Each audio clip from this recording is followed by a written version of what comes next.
Hello friend, जय हिंद, नमस्कार। आप सभी का फिर से हमारे इस YouTube channel GK GS discussion YouTube platform पर स्वागत है। तो ये हमारा 3 बजे वाली जो सीरीज चल रही है लगातार, आप लोग प्यार भी दिखा रहे हैं। ठीक है, तो ये किसी भी एग्जाम की अगर आप तैयारी कर रहे हैं तो आप इसे जरूर देखिए। और ज्यादा लंबा क्लास नहीं होता है, 10 से 12 मिनट, ज्यादा 13 मिनट होता है।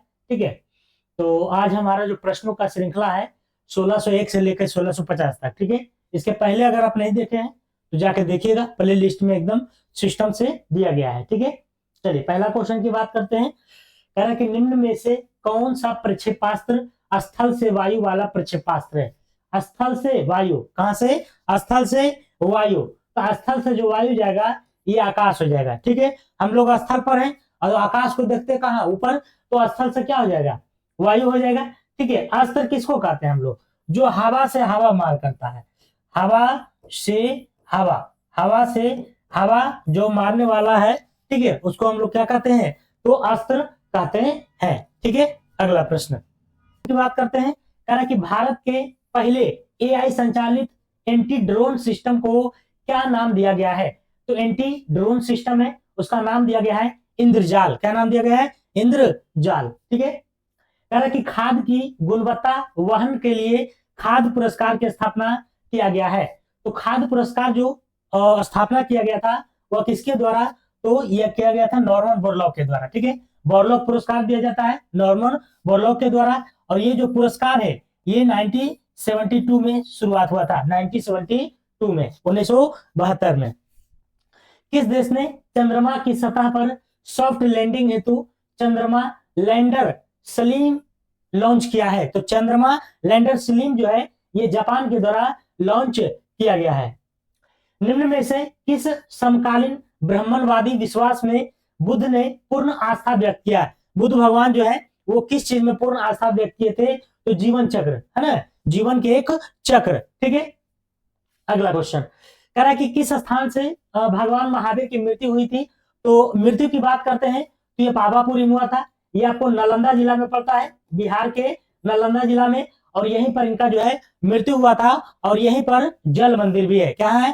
तो जल मंदिर आपसे पूछेगा कहाँ है? तो पावापुरी में, पावापुरी में। ठीक है, कह रहा है कि अकबर के शासन में महाभारत को संस्कृत से फारसी में अनुवाद क्या कहलाता था?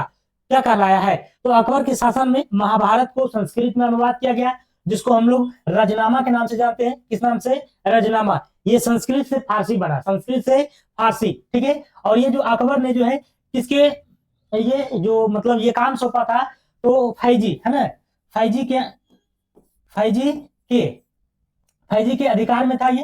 ठीक है, फैजी के अधिकार में था, फैजी के अधिकार में कि जो है महाभारत को आप क्या करना है?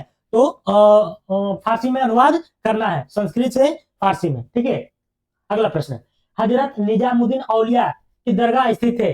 तो निजामुद्दीन औलिया की बात करते हैं तो इसकी जो दरगाह है वो आपको जो है दिल्ली में है। कहाँ है? तो दिल्ली में स्थित है। निम्न में से कौन जयपुर का ऐतिहासिक महल नहीं है? तो जयपुर का ऐतिहासिक महल इनमें से देखा जाए तो ये कनक वृंदावन नहीं है, बाकी हवा महल है, जयगढ़ कोट है, जोधाबाई पैलेस है। ठीक है, तारीख ए मुबारक शाही का लेखक याहिया बिन अहमद सरहिंदी किसके शासनकाल में था? तो तारीख ए मुबारक शाही का लेखक कौन है? तो याहिया बिन अहमद सरहिंदी है। तो किसके समय में था? तो ये सैयद है ना, सैयद। गुल खिले तो सैयद लोधी, गुलाम वंश, खिलजी वंश, तुगलक वंश और सैयद वंश, ये सब जो है वंश चला था। तो ये जो है तारीख के मुबारक शाही के लेखक याहिया बिन अहमद सरहिंदी है। किसके समय के? तो सैयद वंश के समय के था। तुगलक वंश का अंतिम शासक कौन था? तुगलक वंश के अंतिम शासक की अगर हम बात करते हैं तो ये जो है अंतिम शासक जो था आपको नासिरुद्दीन महमूद था। कौन था? नासिरुद्दीन महमूद। ठीक है, अगला प्रश्न कह रहा है कि 1928 ईस्वी में साइमन कमीशन भारत में किस उद्देश्य से आया था? तो देखिए 1928 ये जो साइमन कमीशन नियुक्त हुआ था, क्यों हुआ था?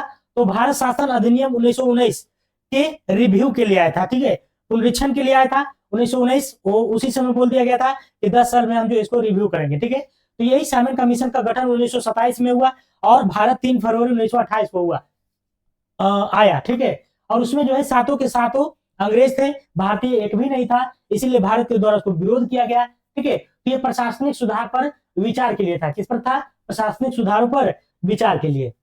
आत्मीय सभा के संस्थापक कौन है? तो आत्मीय सभा के स्थापना आपसे पूछता है, तो इसका स्थापना बताइएगा 1915 में, 1915 में हुआ था, ठीक है। लेकिन इसके स्थापनाकर्ता थे कौन? राजा राम मोहन राय, राजा राम मोहन। कह कि मुगल बादशाह जहांगीर ने आत्मकथा तुझुके ए जहांगीरी किस भाषा में लिखा है? तो देखिए, मुगल बादशाह जो जहांगीर ने है अपनी आत्मकथा लिखा तुझुके ए जहांगीरी, तो वो फारसी भाषा में लिखा था। किस भाषा में? तो फारसी भाषा में। कह रहा है कि 1953 में गठित राज्य पुनर्गठन आयोग, देखिए राज्य पुनर्गठन आयोग का जो गठन हुआ था 1953 में हुआ था, और इसके जो अध्यक्ष थे फजल अली थे। कौन थे? फजल अली। इन्होंने जो अपना रिपोर्ट दिया था 1956 में, इन्होंने अपना रिपोर्ट जो दिया था कितना दिया था? 1956 में दिया था, ठीक है। 1956 में इन्होंने अपना रिपोर्ट में कहा था कि 16 गो राज्य बना दीजिए और 3 गो केंद्र शासित प्रदेश बना दीजिए, ठीक है। लेकिन बना कितना? तो बना जो है आपका 14 गो और 6 गो, है ना। 14 राज्य बना और 6 गो केंद्र शासित प्रदेश बना, ठीक है। तो इस तरह से आपको ध्यान में रखना है। कारण निम्न में से कौन एक दूसरे से मेल नहीं खाता है? देखिए कथकली जो है एक जो है क्लासिकल है, शास्त्रीय नृत्य है। भांगड़ा नहीं है, भांगड़ा जो है ये पंजाब का नृत्य है, पंजाब का क्या है? तो लोक नृत्य है, ठीक है। कुचिपुड़ी भी जो है आपका शास्त्रीय नृत्य है, शास्त्रीय नृत्य है, ठीक है। ये भी शास्त्रीय है, ये भी क्या है? शास्त्रीय है, और ये भी जो है आपको शास्त्रीय है, ठीक है। तो अलग कौन हो जाएगा? पंजाब वाला हो जाएगा। कारण निम्न में से कौन सा जैन धर्म का एक संप्रदाय है? तो जैन धर्म का जो संप्रदाय है इनमें से दिगंबर है। आपको पता है कि जो जैन धर्म के प्रथम सम्मेलन हुआ था उसमें 2 भागों में बट गया था, श्वेतांबर और दिगंबर, ठीक है। तो दिगंबर जो है नग्न अवस्था में रहता था, जबकि श्वेतांबर आपको श्वेत वस्त्र में रहता था, ठीक है। तो ये दिगंबर हो जाएगा।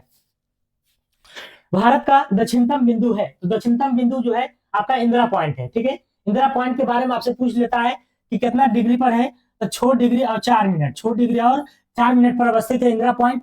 तो भारत का दक्षिणतम बिंदु इंदिरा पॉइंट है, ठीक है। उत्तरी बिंदु अगर आपसे पूछेगा तो उत्तरी बिंदु हो जाएगा आपको इंदिरा कॉल, ठीक है। आपसे पूछेगा अगर पूर्वी बिंदु, तो पूर्वी बिंदु जो हो जाएगा कि बिथु हो जाएगा, कि बिथु, ठीक है। आपसे पूछेगा अगर पश्चिमी बिंदु तो हो जाएगा गुहार मोती, गुहार मोती, ठीक है। तो ये चारों आपको ध्यान में रखना है, मैंने चारों बता दिया, ठीक है। अगला प्रश्न है कि प्रशासन को नियंत्रित करने वाली भारतीय संसद की प्रमुख समितियां हैं, प्रशासन को कंट्रोल करने वाली, तो ये जो है आपको आश्वासन समिति है। कौन है? आश्वासन समिति। भारत में स्थानीय स्वायत्त शासित संस्थाओं के प्रति सजगता दिखाने के लिए किसे जाना जाता है? तो सजगता दिखाने के लिए जो है आपको किसे? स्थानीय स्वायत्त शासित है, तो ये लॉर्ड रिपन हो जाएगा। क्या हो जाएगा? लॉर्ड रिपन, ठीक है। तो क्लास अगर अच्छा लग रहा है तो एक बार लाइक शेयर सब्सक्राइब कर दीजिएगा। इल्वर्ट बिल विवाद संबंधित है, तो इल्वर्ट बिल विवाद जो संबंधित है वह किससे है? देखिए इसका राइट आंसर हो जाएगा यूरोप के लोगों के मामलों की सुनवाई करने के लिए भारतीय न्यायाधीश पर लगाई गई पाबंदी को हटाना, है ना। ये जो मतलब भारत में जो होता था न्याय, तो उसमें यूरोप के लोगों का जो है नहीं होता था, ठीक है। यूरोप के लोगों को नहीं होता था, उसी को दूर करने के लिए कि नहीं भाई यहाँ जब जज बैठ रहा है तो यूरोप के रहे चाहे भारतीय रहे, दोनों का जो है न्याय होना चाहिए यहाँ पे। तो इल्बर्ट बिल विवाद यही था, इल्बर्ट ने एक बिल पेश किया, बोला कि नहीं ये जो पाबंदी है इसको हटाना है, ठीक है। और इसी पर जो है काफी जो है मतलब संघर्ष हुआ, ठीक है, अंग्रेजों के द्वारा कि हाँ हमारा जो अधिकार था उसको छीन रहा है। तो इस तरह से जो है इल्बर्ट बिल विवाद हो गया, इल्बर्ट बिल विवाद। ओके, अगला प्रश्न, अशोक के शिलालेखों में प्रयुक्त लिपि निम्न में से कौन था? तो अशोक के शिलालेखों में प्रयुक्त जो लिपि है वो ब्राह्मणी भी था, खरोष्टी भी था, अरमाइक भी है, तो ये सभी हो जाएगा। अशोक के शिलालेखों में प्रयुक्त लिपि कौन सा था? तो ब्राह्मणी, खरोष्टी, अरमाइक, ठीक है। अगला प्रश्न, हड़प्पा सभ्यता के संबंध में सही तथ्य का पहचान करें।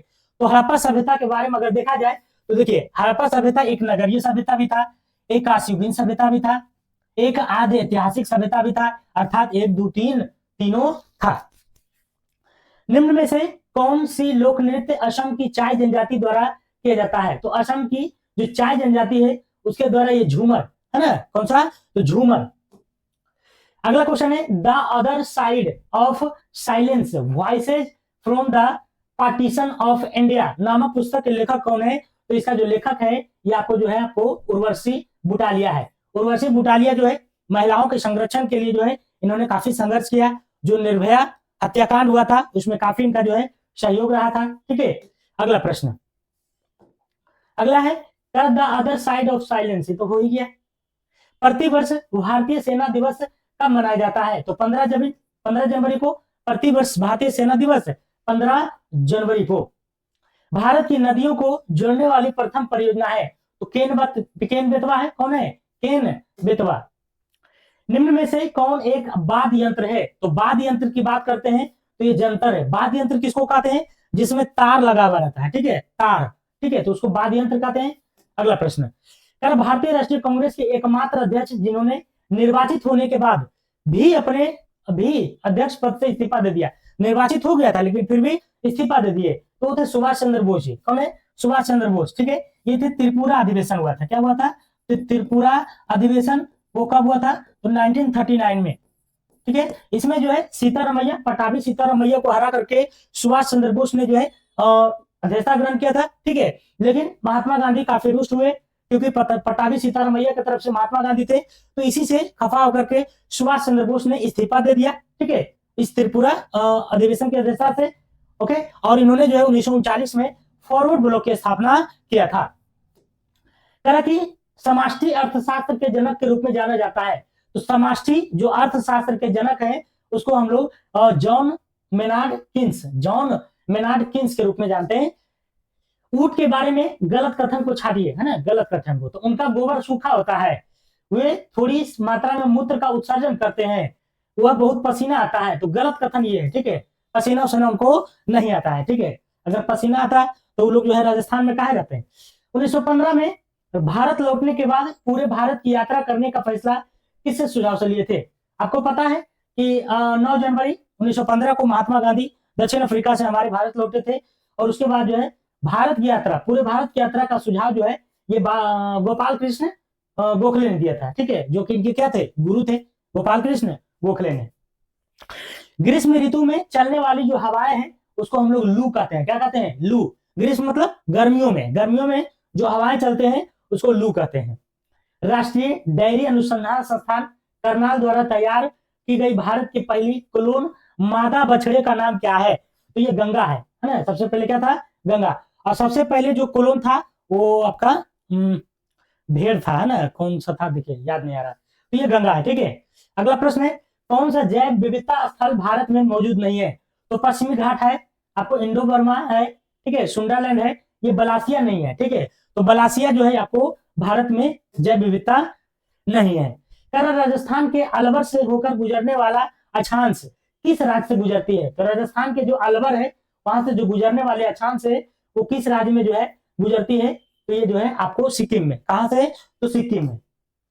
राष्ट्रीय राजमार्ग संख्या 3, ठीक है, भारत के किस राज्य से स्थित है? तो ये आपको केरल में है। कहां है? केरल में। वर्तमान में भारतीय महिला क्रिकेट टीम के मुख्य कोच कौन है? तो महिला जो क्रिकेट टीम है उसके जो कोच हैं वो आपको अमोल मजूमदार है। कौन है? अमोल मजूमदार, ठीक है। रोजर बिन्नी की बात करते हैं तो ये बीसीसीआई ये क्या है? ये अध्यक्ष है, ठीक है, रोजर बिन्नी। अगला प्रश्न कह रहा कि वर्तमान में निम्न में से दूसरा उच्च भारतीय नागरिक सम्मान कौन है? तो देखिए दूसरा मैं चारों बता देता हूं। पहला जो सबसे बड़का है वह भारत रत्न है, ठीक है। दूसरा की बात करते हैं तो विभूषण, है ना, पद्म विभूषण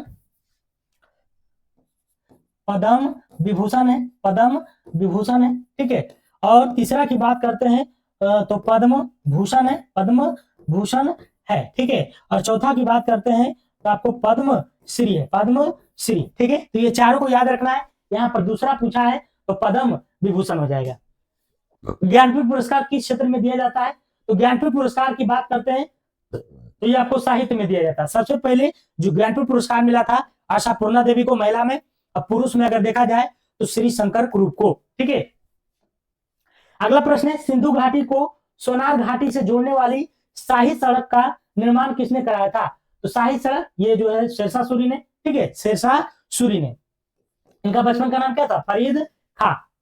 प्रसिद्ध संगीतज्ञ तानसेन का मकबरा कहाँ स्थित है? तो तानसेन का जो मकबरा है वो आपको आगरा में है। कहाँ है? आगरा में। भारत का कौन सा राज्य सुंदरेश्वर महोत्सव मनाता है? सुंदरेश्वर महोत्सव आप लोग कमेंट करके बताइएगा कि कौन मनाता है, ठीक है। माजुली द्वीप जो दुनिया का सबसे बड़ा नदी द्वीप है, कहाँ स्थित है? तो माजुली की बात करते हैं, ये आपको असम में है। कहाँ है? असम में है। ठीक है।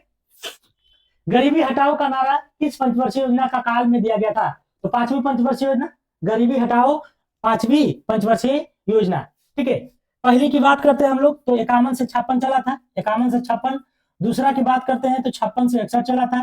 तीसरा की बात करते हैं तो 61 से 66 चला था। ठीक है, 61 से 66 चला था। फिर जो है 1966 से लेके 69 तक अवकाश हुआ था। ठीक है, 69 अवकाश हुआ था। तो फिर 1969 से लेकर के 1974 तक चला था। फिर 1974 से लेकर के 1978 तक चला था। ठीक है, तो 1 2 3 4 5 ये 5वीं पंचवर्षीय योजना हो गया। ठीक है, तो इस तरह से आपको ध्यान में रखना है। तो ये हमारा 50 क्वेश्चन का सीरीज था, फटाफट और बिल्कुल जहां तक समझाने का था समझाते गए हैं। और ज्यादा लिखेंगे तो लंबा हो जाएगा वीडियो, फिर आप लोग देखिएगा नहीं। ठीक है, तो चलिए फिर से मिलते हैं अगले वीडियो में। तब तक के लिए आप अपना ध्यान रखिए। जय हिंद, जय भारत।